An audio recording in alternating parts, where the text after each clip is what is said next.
नमस्कार, प्रादेशिक समाचार के सुबह 7:30 बजे के बुलेटिन में आपका स्वागत है। आपके साथ मैं विकास को हमेशा नजर डालते सबसे पहले मुख्य समाचार पर। प्रधानमंत्री नरेंद्र मोदी ने कहा, नेशन फर्स्ट से बदला देश, भारत वैश्विक मंच पर विश्वसनीय और भरोसेमंद ताकत बनकर उभरा है। केंद्रीय गृह राज्य मंत्री नित्यानंद राय ने प्रधानमंत्री नरेंद्र मोदी की तारीफ की, कहा वो पूरी दुनिया में विकास के मानक बन गए हैं। तेजस्वी यादव ने सम्राट सरकार पर साधा निशाना, कहा सिलेक्टेड सीएम से नहीं संभल रहा है बिहार।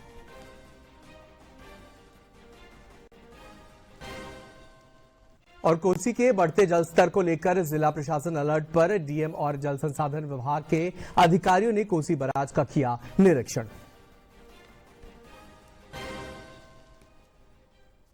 अब खबरें विस्तार से। प्रधानमंत्री नरेंद्र मोदी ने कहा कि आज का भारत न केवल दुनिया की सबसे तेजी से बढ़ती अर्थव्यवस्था है, बल्कि वैश्विक मंच पर एक बेहद विश्वसनीय और भरोसेमंद ताकत बनकर उभरा है। उन्होंने कहा कि आज भारत अगले 1000 वर्षों के भविष्य की पटकथा लिख रहा है और यही नए भारत का दुनिया के लिए सबसे बड़ा भरोसा यानी गारंटी है।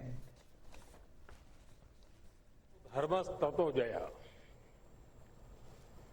यानी जय का, शक्ति का मूल धर्म है। और धर्म यानी ड्यूटी, धर्म यानी जस्टिस, धर्म यानी स्वभाव, संभाव, धर्म यानी संवाद, धर्म यानी संवेदना। और यही तो नेशन फर्स्ट की भावना में भी समाहित है। भारत अपनी पावर को इसी लेंस से देखता है, इसी तराजू पर तोलता है। साथियों, भारत की एक और विशेषता है और अब तो दुनिया ने भी मान लिया है, हम किसी क्षणिक घटना पर उतावले होने वाले देश नहीं है।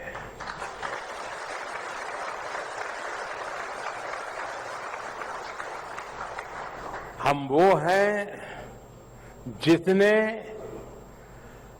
विकास और विनाश देखा भी है, झेला भी है।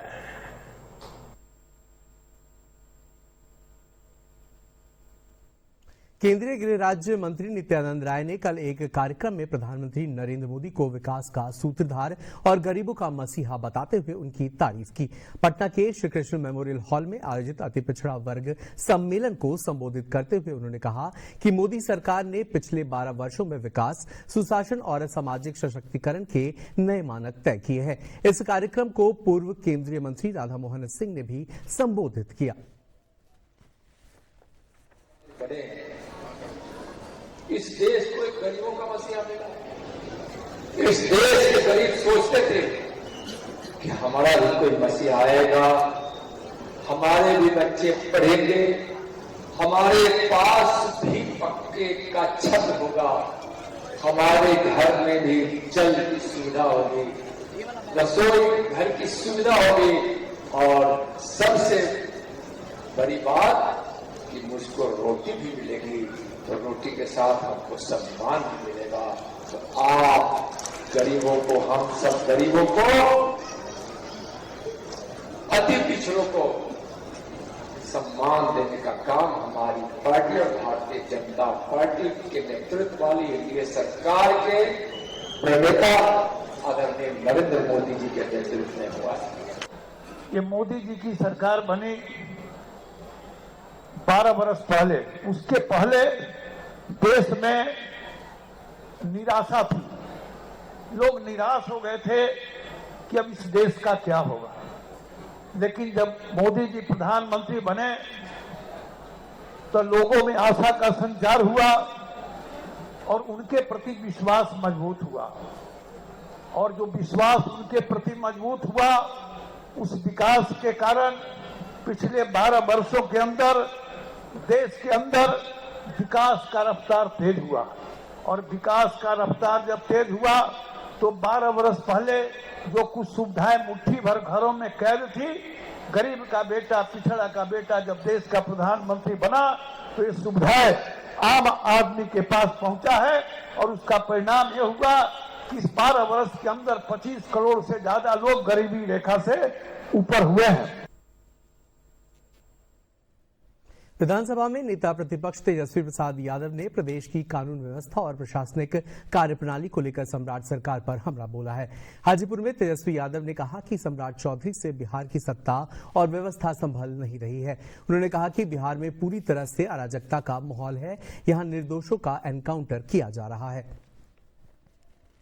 गोलियां चलाई जा रही है, छात्रों पर लाठी चलाई जा रही है। जो भी न्याय और अधिकार के लिए लड़ रहा है इस राज्य में, उस पे जो है सरकार जो है अपराधियों को तो संरक्षण दे रही है।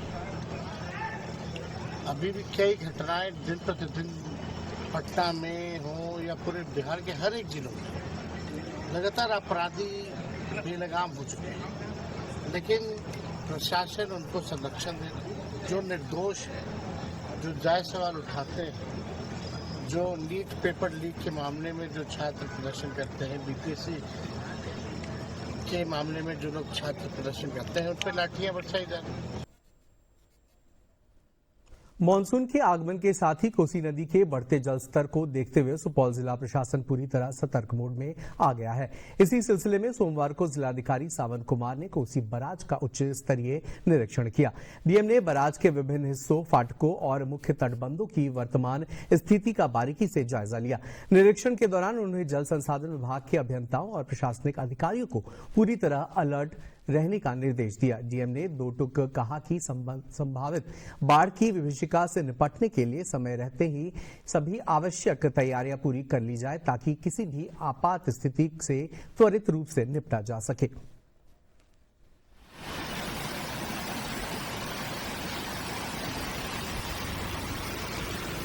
नेपाल में जो बारिश हुई उसके चलते इस मौसम का सबसे अधिक जल स्राव प्रभावित हुआ है, बराज क्षेत्र से और बराज से भी।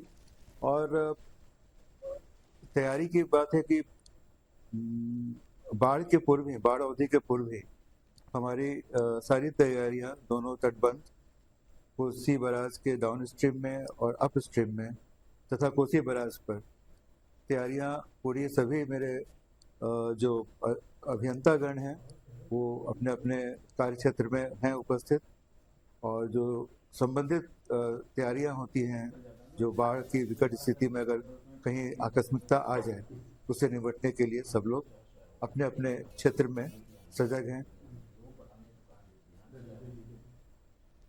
एकलव्य राज्य आवासीय खेल प्रशिक्षण केंद्र हजारों बेटियों के सपनों को नई उड़ान दे रही है। आर्थिक रूप से कमजोर परिवारों की छात्राओं को यहां न सिर्फ खेल प्रशिक्षण दिया जा रहा है, बल्कि शिक्षा, आवास, भोजन और सुरक्षित वातावरण की भी पूरी सुविधा उपलब्ध कराई जा रही। देखिए ये खास रिपोर्ट।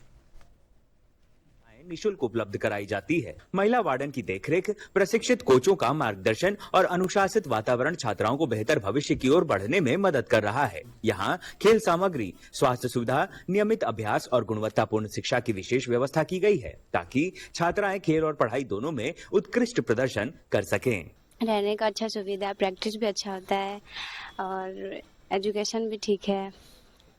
इस केंद्र की खासियत ये है कि यहाँ सिर्फ सिवान ही नहीं बल्कि छपरा, गोपालगंज, बेतिया, मोतिहारी, भागलपुर, पूर्णिया समेत बिहार के विभिन्न जिलों की छात्राएं रहकर प्रशिक्षण प्राप्त कर रही हैं। आर्थिक रूप से कमजोर परिवारों से आने वाली इन बेटियों के लिए ये केंद्र किसी वरदान से कम नहीं है। जिनके पास प्रतिभा तो थी लेकिन संसाधनों की कमी उनके सपनों की राह में बाधा, उन्हें यहाँ नई पहचान और नई दिशा मिल रही है।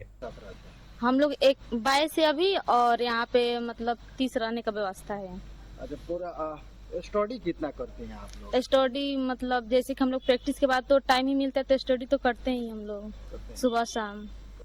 केंद्र में पढ़ाई के लिए अलग व्यवस्था, पुस्तकें, शैक्षणिक मार्गदर्शन और प्रतियोगी परीक्षाओं की तैयारी जैसी सुविधाएं उपलब्ध है। खेल विशेषज्ञों का मानना है कि बेहतर प्रदर्शन करने वाली छात्राओं के लिए भविष्य में खेल कोटा के माध्यम से सरकारी नौकरियों, छात्रवृत्तियों और प्रतिष्ठित शिक्षण संस्थानों में प्रवेश के अवसर भी बढ़ जाते हैं। जो बच्चियां रहती हैं यहाँ पे, एक बार जो एंट्री यहाँ पे सुबह में वो लोग जाते हैं ग्राउंड, यहाँ के कोच सर हैं लेके जाते हैं सुबह में ग्राउंड। एंट्री जो ऊपर जब चली जाती हैं उसके बाद से यहाँ कोई जेंट्स अलाउ नहीं है, अगर बच्ची लोग से कोई मिलने आता है तो सिर्फ उसके पेरेंट्स आ सकते हैं।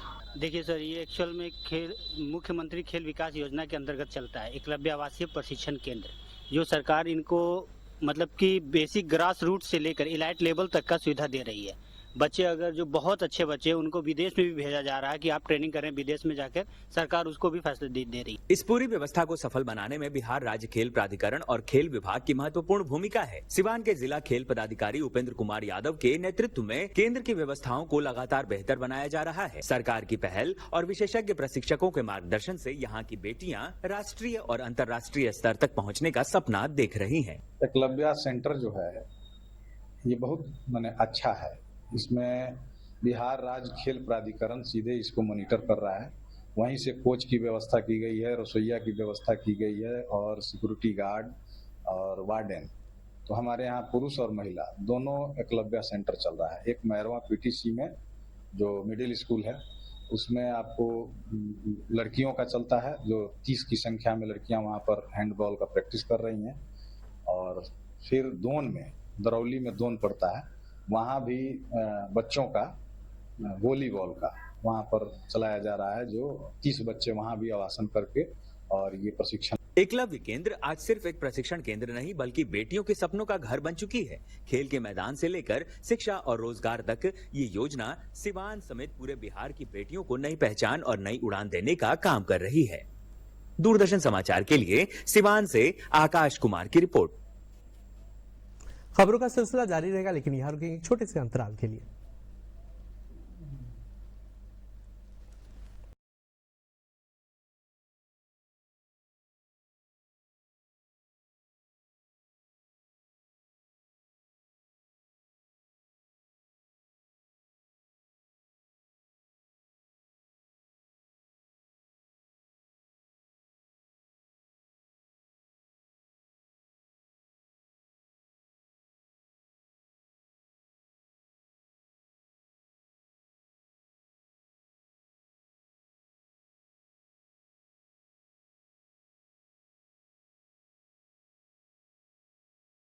स्वास्थ्य विभाग और सूचना एवं जनसंपर्क विभाग बिहार सरकार द्वारा जनहित में जारी।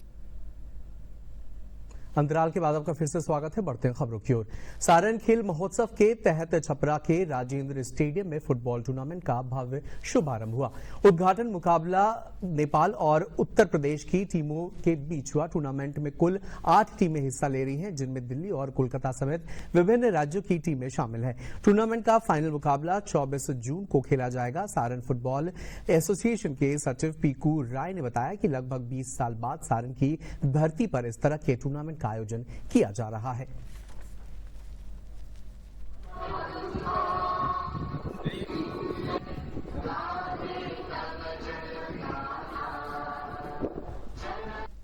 बीस वर्षों के यहाँ पे फुटबॉल टूर्नामेंट का आयोजन हो रहा है। इसमें आपको कलकत्ता, दिल्ली, नेपाल की टीम, गोरखपुर की टीम, छपरा की टीम, जमुई की टीम, तमाम जगह के नामी गिरामी खिलाड़ी इसमें हिस्सा ले रहे हैं। और कोशी क्षेत्र में मक्का की खेती किसानों की आय का मजबूत आधार बन चुकी है। हर वर्ष अच्छी पैदावार से किसान न सिर्फ अपनी आर्थिक स्थिति सुदृढ़ करते हैं बल्कि आत्मनिर्भरता की ओर भी बढ़ रहे हैं। लेकिन इस बार प्राकृतिक आपदा ने उनकी मेहनत पर असर डाला है। फसल को हुए नुकसान से उत्पादन में कमी आई है। हालांकि सरकार की ओर से फसल क्षति का आकलन कर प्रभावित किसानों को मुआवजा देने की प्रक्रिया भी शुरू कर दी गई है।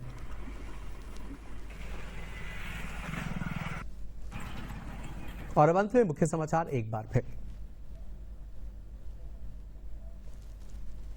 प्रधानमंत्री नरेंद्र मोदी ने कहा, नेशन फर्स्ट से बदला देश, भारत वैश्विक मंच पर विश्वसनीय और भरोसेमंद ताकत बनकर उभरा है। केंद्रीय गृह राज्य मंत्री नित्यानंद राय ने प्रधानमंत्री नरेंद्र मोदी की तारीफ की। कहा, वो पूरी दुनिया में विकास के मानक बन गए हैं। तेजस्वी यादव ने सम्राट सरकार पर साधा निशाना। कहा, सिलेक्टेड सीएम से नहीं संभल रहा है बिहार। और कोसी के बढ़ते जल स्तर को लेकर जिला प्रशासन अलर्ट पर। डीएम और जल संसाधन विभाग के अधिकारियों ने कोसी बराज पर किया निरीक्षण।